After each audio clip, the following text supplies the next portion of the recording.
Hello students, this is Harjasleen Kaur and I welcome you all to the EdBlossom.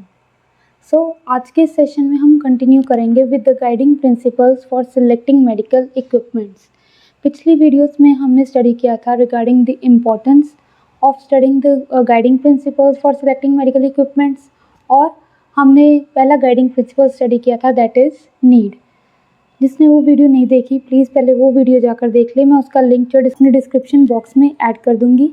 So without any delay, let's get started.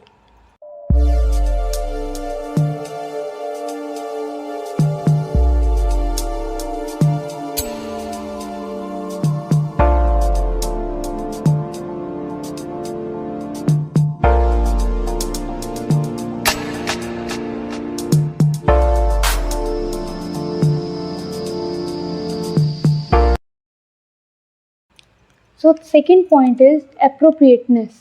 अब appropriateness का क्या मतलब है कि अगर हम कोई इक्विपमेंट परचेज़ कर रहे हैं, हम ऐसे ही रेंडमली कोई भी इक्विपमेंट परचेज़ नहीं करेंगे। पहले तो ऑब्वियसली हमारी नीड होनी चाहिए। अब अगर नीड जो है, हम उस नीड को फुलफ़िल करने के लिए एक इक्विपमेंट जो है वो सिलेक्ट करने जा रहे हैं, तो वो किस फैक्टर पर डिसाइड करेंगे कि क्या जो हम इक्विपमेंट परचेज़ करेंगे वो इक्विपमेंट हमारी हेल्थ केयर सेटिंग के लिए अप्रोप्रिएट होनी चाहिए। ओके, मीन्स जिस हेल्थ केयर सेटिंग में उस इक्विपमेंट को यूज़ करेंगे उस सेटिंग में वो प्रॉपरली जो है अप्रोप्रिएट होनी चाहिए। क्या मतलब अप्रोप्रिएट का कि हमारे स्टाफ को जो है वो इक्विपमेंट यूज़ करनी आनी चाहिए, वो इतनी इक्विपमेंट जो है कॉम्प्लेक्स नहीं होनी चाहिए। ओके, और जो उस हेल्थ केयर सेटिंग का जो इन्वायरमेंट है, उस हेल्थ केयर सेटिंग की जो लोकल कंडीशंस हैं, हमें उसका ध्यान रखना चाहिए। और ये भी देखना चाहिए कि हमारे लोकली उस जहाँ पर हेल्थ केयर सेटिंग है वहाँ पर कर लोकल जो है कौन कौन सी रेगुलेशंस हैं। और हम ये भी देखेंगे कि हमारे वहाँ पर हॉस्पिटल है कि वहाँ पर जो पेशेंट्स आते हैं वो उस इक्विपमेंट को जो है एक्सेप्टेबल मतलब एक्सेप्ट कर सके। ये ना हो कि जो हम इक्विपमेंट्स परचेज़ कर रहे हैं वो कल्चरली जो है वो एक्सेप्ट ना करें। ओके, सो अब स्टार्ट करते हैं। Appropriate means it should be appropriate for the setting in which they will be used. Okay, so सबसे पहले इनमें अप्रोप्रिएटनेस के अंदर जो है 3 इश्यूज आते हैं, that is local conditions, compatibility and acceptability. Local conditions means कि जहाँ पर जिस एरिया में हमारा हॉस्पिटल या हेल्थ केयर सेटिंग है उस एरिया की लोकल कंडीशंस कैसे हैं। ओके, सो सबसे पहला पॉइंट लोकल कंडीशंस में तो हम ये देखेंगे कि जो हमारी हेल्थ केयर सेटिंग है उस हेल्थ केयर सेटिंग में जो भी हम इक्विपमेंट लाएंगे, अगर लेट अस से हम कोई लेटेस्ट मॉडल लेकर आ रहे हैं जो कि बहुत कॉम्प्लिकेटेड है, ओके कॉम्प्लेक्स है, जो उसे यूज़ करने के लिए हमें कोई एक्सपर्टीज़ की ज़रूरत है, उसे मेंटेन करने के लिए भी एक्सपर्टीज़ की ज़रूरत है। अगर तो हम वो लोकली प्रोवाइड कर सकते हैं फिर हम वहाँ पर जो है कॉम्प्लेक्स जो है लेटेस्ट मॉडल्स जो हैं वो लेकर आ सकते हैं। लेकिन अगर हमें मालूम है कि हमारा हॉस्पिटल स्टाफ जो है उस इक्विपमेंट को अप्रोप्रिएटली यूज़ नहीं कर सकता, जिससे क्या होगा कि वो बार बार ब्रेक डाउन हो सकती है और इसकी मेंटेनेंस जो है वो भी बहुत ज़्यादा कॉस्टली पड़ेगी, तो हम उस इक्विपमेंट को अवॉइड ही करेंगे। मीन्स हम जो है जो ओवर टेक्निकली सोफिस्टिकेटेड इक्विपमेंट्स हैं उसे हम अवॉइड कर देंगे। अगर इन केस आपका लगता है कि हॉस्पिटल हेल्थ केयर सर्विस जो है हॉस्पिटल में जो है और जो स्टाफ है वो इतना ज़्यादा ट्रेन नहीं है उस इक्विपमेंट को यूज़ करने के लिए, तो आपको ये इंश्योर करना होगा कि आप उन्हें प्रॉपरली एक्सपर्टीज़ जो है ट्रेनिंग प्रोवाइड करें, उन्हें प्रॉपर एक्सपर्टीज़ प्रोवाइड करें और वो एक्सपर्टीज़ जो है लोकली अवेलेबल भी होना चाहिए। ये ना हो कि एक बार अगर हमें कोई सपोर्ट चाहिए किसी की तो वो लोकली अवेलेबल ना हो। ओके, तो इन सभी फैक्टर्स को हमें ध्यान रखना पड़ेगा। सेकेंड, हमें ड्यूरेबिलिटी एंड रिलायबिलिटी का भी ध्यान रखना पड़ेगा। अगर हमने इक्विपमेंट परचेज़ कर ली लेकिन वो इक्विपमेंट जो है बार बार अगर हम कह दें कि हमारा जो वहाँ का एरिया या लोकल कंडीशंस है वो वहाँ पर ह्यूमिडिटी ज़्यादा है तो कुछ इक्विपमेंट्स जो है वो ख़राब हो सकते हैं ह्यूमिडिटी में। ओके, इसी तरह कुछ इक्विपमेंट्स जो है वो ड्राई एरियाज़ में या ड्राई कंडीशंस में भी ख़राब हो सकते हैं ड्यू टू स्टैटिक इश्यूज़ और स्टैटिक इलेक्ट्रिसिटी इश्यूज़ हो सकते हैं या ड्राइनेस वियर भी हो सकता है।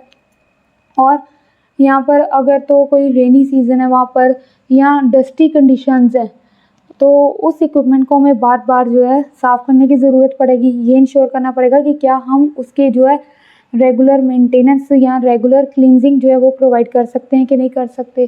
ठीक है, तो हम जब भी इक्विपमेंट परचेज़ कर रहे हैं, हम सिर्फ पैसे ये नहीं देखेंगे कितनी कॉस्टली है कि क्या ज़रूरत है, हमें उस हेल्थ केयर सेटिंग की लोकल कंडीशंस का भी ध्यान रखना पड़ेगा। लेट अस से फॉर एग्जांपल जो माइक्रोस्कोप्स हैं वो जनरली ह्यूमिड एनवायरनमेंट में जो है वो ख़राब हो जाते हैं, तो उसके लिए हमें प्रॉपर स्टोरेज कंडीशंस चाहिए होती हैं। इसी तरह मेडिसिन जो है वो भी ख़राब हो जाती हैं। तो कोई भी इक्विपमेंट आप परचेज़ कर रहे हो तो आपको लोकल कंडीशंस का ध्यान रखना पड़ेगा, लेकिन अगर लेट अस सपोज हमें वो चाहिए ही चाहिए तो उसी के अकॉर्डिंग हमें ये इंश्योर करना पड़ेगा कि हम उसे ऐसी स्टोरेज कंडीशंस जो है वो प्रोवाइड कर सकते हैं जिससे वो इजीली उस लोकल कंडीशन में काम कर सकता है, ओके, विदाउट एनी ब्रेकडाउन। आई होप यहाँ तक आपको क्लियर है लोकल कंडीशंस तक। फिर आता है कंपैटिबिलिटी। कंपैटिबिलिटी में क्या आता है कि हमारी इक्विपमेंट जो है वो कितनी कंपैटिबल है। कंपैटिबल मतलब कि अगर मैंने एक इक्विपमेंट जो है वो परचेज़ कर ली और वो इक्विपमेंट न्यू इक्विपमेंट अगर मैंने परचेज़ की है, ठीक है, और उस न्यू इक्विपमेंट को मैंने एग्जिस्टिंग सर्विसेज के साथ अटैच करना है या एग्जिस्टिंग सर्विसेज सॉफ्टवेयर्स किसी के भी साथ, तो हमें ये देखना चाहिए कि हमारी जो न्यू इक्विपमेंट है वो प्रॉपरली कंपैटिबल होनी चाहिए विद द एग्जिस्टिंग सर्विसेज। ये ना हो कि हमने एग्जिस्टिंग सर्विसेज देखी नहीं कि कौन सी है या एग्जिस्टिंग इक्विपमेंट्स नहीं देखी, तो उससे क्या होगा कि हमने न्यू इक्विपमेंट तो परचेज़ कर ली, अब इस न्यू इक्विपमेंट के कारण हमें एग्जिस्टिंग जो है इक्विपमेंट्स वो भी चेंज करनी पड़ेंगी। तो हमें प्रॉपर अपने एग्जिस्टिंग सर्विसेज का ध्यान रखते हुए हमें न्यू इक्विपमेंट जो है परचेज़ करनी चाहिए। ठीक है, यहाँ पर आ जाएगा कंपैटिबिलिटी। अब आता है एक्सेप्टेबिलिटी। एक्सेप्टेबिलिटी में क्या आता है, सबसे पहले कि कोई भी हमारी इक्विपमेंट जो है वो कल्चरली एक्सेप्टेबल होनी चाहिए, कल्चरली एक्सेप्टेबल होनी चाहिए, और जो जितने भी लोकल रेगुलेशंस हैं स्टैंडर्ड्स हैं उसी के अकॉर्डिंग होनी चाहिए।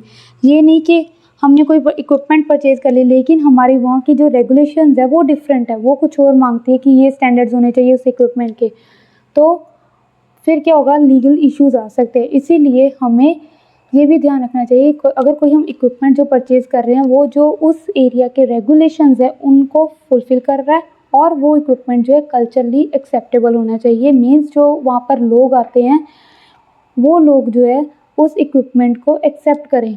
ठीक है, जैसे फॉर एग्ज़ाम्पल कि अगर मैं आपको एग्ज़ाम्पल देती हूँ कि मैंने डिसाइड किया मैंने गाउन्स एंड लिनन्स खरीदने अपने हॉस्पिटल के लिए, तो उस हॉस्पिटल के लिए मैंने अगर गाउन्स या लिनन्स खरीदने हैं तो मुझे ये ध्यान रखना पड़ेगा कि वो जो है कल्चरली मॉडेस्ट हो, मीन वो जो है पेशेंट के अकॉर्डिंग प्रॉपरली एक्सेप्टेबल हो, उससे अनकंफर्टेबल जो है वो फील ना हो उन्हें पहनने में।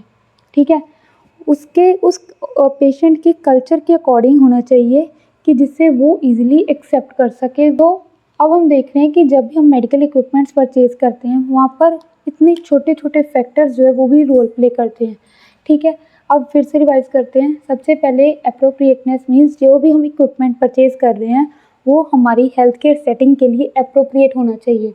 ठीक है, मीन्स कि अगर ह्यूमिड कंडीशंस हैं तो इक्विपमेंट उसी के अकॉर्डिंग लेनी चाहिए। अगर इन केस हम इक्विपमेंट कोई और ले भी रहे हैं तो हमारे पास उनके लिए प्रॉपर स्टोरेज कंडीशंस होनी चाहिए। ठीक है जी, फिर कोई भी इक्विपमेंट टेक्निकली सोफिस्टिकेटेड नहीं होनी चाहिए, बिकॉज जनरली क्या होता है जो ज़्यादा टेक्निकली सोफिस्टिकेटेड होते हैं उन्हें यूज़ करना जो है वो डिफ़िकल्ट होता है, और उनका ब्रेकडाउन फिर अगर हम प्रॉपरली यूज़ ना करें तो ब्रेकडाउन भी उनका ज़्यादा होता है, फ्रीक्वेंट ब्रेकडाउन होता है। तो इसीलिए या तो आप हमारे हॉस्पिटल स्टाफ को जो है प्रॉपर ट्रेनिंग जो है वो प्रोवाइड कर लो, और वो ट्रेनिंग या सपोर्ट जो है वो लोकली अवेलेबल भी होनी चाहिए, और अगर नहीं अवेलेबल तो आप ज़्यादा टेक्निकली सोफिस्टिकेटेड इक्विपमेंट्स को अवॉइड ही करें। अब नेक्स्ट आता है कंपैटिबिलिटी। कंपैटिबिलिटी में क्या आता है कि जब भी हम न्यू इक्विपमेंट जो परचेज़ करने का सोच रहे हैं हमें ये इंश्योर करना चाहिए वो हमारी एग्जिस्टिंग सर्विसेज के साथ कंपैटिबल होना चाहिए, और ये भी इंश्योर करना चाहिए जो हम न्यू इक्विपमेंट परचेज़ कर रहे हैं उसके जो भी अगर सपोर्ट मटेरियल्स हैं या कोई भी अगर ट्रेनिंग मटेरियल ट्रेनिंग रिसोर्सेज हैं वो लोकली अवेलेबल होना चाहिए। ठीक है, फिर आता है एक्सेप्टेबिलिटी। एक्सेप्टेबिलिटी में क्या आता है कि जो इक्विपमेंट हम परचेज़ कर रहे हैं वो कल्चरली एक्सेप्टेबल होनी चाहिए। देखो, अगर हम अपने पेशेंट्स को ट्रीट कर रहे हैं तो हमें उनके कल्चर का भी ध्यान रखना पड़ेगा। तो उनके कल्चर जो है हम उसको हर्ट ना करें, इसीलिए हमें जो अपने इक्विपमेंट्स या कोई भी सप्लाइज़ बाय करने हैं वो कल्चरली एक्सेप्टेबल होने चाहिए। Second is the local regulations. So different areas जो है उनके डिफरेंट रेगुलेशंस होते हैं, तो हमें ये भी ध्यान रखना चाहिए जो हम इक्विपमेंट परचेज़ कर रहे हैं वो लोकली जो है वो प्रॉपर जो है फुलफ़िल कर रहे हैं हमारे लोकल रेगुलेशंस को, so that to avoid the legal issues. I hope यहाँ तक आपको क्लियर है। Second point that is appropriateness.